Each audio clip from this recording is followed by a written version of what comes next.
దేవుని గురించి సినిమాలలో సీరియల్స్లలో చూపెట్టే అభూత కల్పనలను చూసి అబ్బా ఇదిరా దేవుడంటే అని భ్రమపడి మోసపోయేటటువంటి అమాయకపు ప్రజలు కూడా చాలా మంది ఉన్నారు.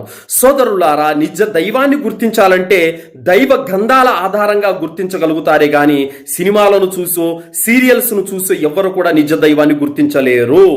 దైవ గ్రంథాలలో తెలపబడిన విధంగా ఆయన లక్షణాలను, ఆయన గుణాలను, ఆయన చిహ్నాలను బట్టి నిజ దైవాన్ని తెలుసుకోవాలే కానీ సీరియళ్లను సినిమాలను ఫాలో అయితే దైవం విషయంలో ముమ్మాటికి ప్రతి మనిషి కూడా మోసపోతాడు. ఎందుకంటే ఆ దైవం ఎలా ఉంటాడో ఇంతవరకు ఏ కన్ను కూడా చూడలేదు. దైవ గ్రంథాలన్నింటిలో ఇదే విషయం తెలియపరచబడింది. ఆ నిజ దైవాన్ని ఇంతవరకు ఏ కన్ను కూడా చూడలేదని చెప్పడం జరిగింది. మరి చూడనటువంటి ఆ దైవాన్ని వీళ్ళు మాత్రం ఏ విధంగా తెరల మీద చూపించగలుగుతారు?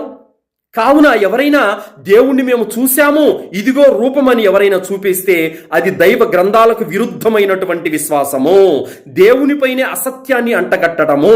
ముఖ్యంగా అంతిమ దైవ గ్రంథమైనటువంటి ఖురాన్లో సూరే అల్ అనామ్ 103వ ఆయతులో సృష్టికర్త అయిన అల్లా ఇలా తెలియజేస్తున్నాడు, లా తుదిరికుల్ అబ్సార్ వహువ యుద్రికుల్ అబ్సార్.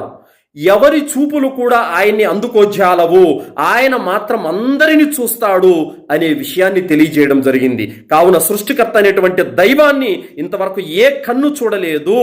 కావున సినిమాలు చూసి సీరియల్ చూసి మోసపోకండి. నిజ దైవాన్ని దైవ గ్రంథాల వెలుగులో తెలుసుకోండి. ముఖ్యంగా అంతిమ దైవ గ్రంథం ద్వారా నిజ సృష్టికర్తను ప్రతి ఒక్కరూ గుర్తించగలుగుతారు.